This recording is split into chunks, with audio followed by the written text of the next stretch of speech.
अमरावती जिल्हा परिषद मुख्य कार्यकारी अधिकारी सौ संचिता मोहपात्रा यांच्या मार्गदर्शनाखाली राबविण्यात येणाऱ्या आचार्य विनोबा भावे शिक्षक सहाय्यक कार्यक्रमांतर्गत शिक्षक, शाळा व केंद्र प्रमुखांचा यांच्या उल्लेखनीय कार्याबद्दल गुरुवारी 11 डिसेंबरला सत्कार करण्यात आला।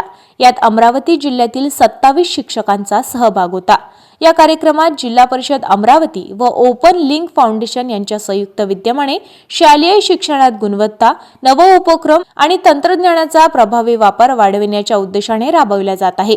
कार्यक्रमातील मुख्य आकर्षक म्हणजे शिक्षकांनी आपल्या शाळेत राबविलेल्या नवउपक्रमांचे विनोबा ॲप शेअरिंग तसेच महिलांना उत्कृष्ट कामगिरी करणाऱ्या शिक्षकांचा तालुका व जिल्हा स्तरावर सन्मान करण्यात आला।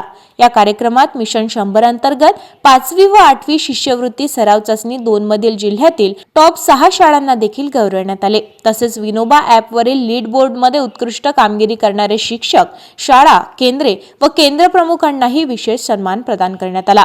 या प्रसंगी मुख्य कार्यकारी अधिकारी संचिता मोहपात्रा यांनी शिक्षकांना तंत्रज्ञानाचा प्रभावी आणि समृद्ध शिक्षणासाठी आवश्यक वापर करण्याबाबत मार्गदर्शन केले। तसेच त्यांनी आपल्या शाळा भेटीतील अनुभव शेअर करत शिक्षकांना विद्यार्थ्यांना अधिक सक्षम करण्यासाठी सातत्याने कार्य करण्याचा संदेश दिलाय। कार्यक्रमात शिक्षणाधिकारी सतीश मुगल, उपशिक्षणाधिकारी प्रेरक उजगारे, श्वेता गोडे मॅडम, शिक्षण विस्तार अधिकारी प्रवीण खांडेकर, जिल्हा प्रकल्प अधिकारी सागर गजबीये, उत्कर्ष मेश्राम तसेच 27 शिक्षक आणि केंद्र प्रमुख उपस्थित होते। हा कार्यक्रम शिक्षकांमध्ये उत्साह निर्मिती करून शिक्षण क्षेत्रात नव्या आवश्यकता निर्माण करणारा ठरत आहे।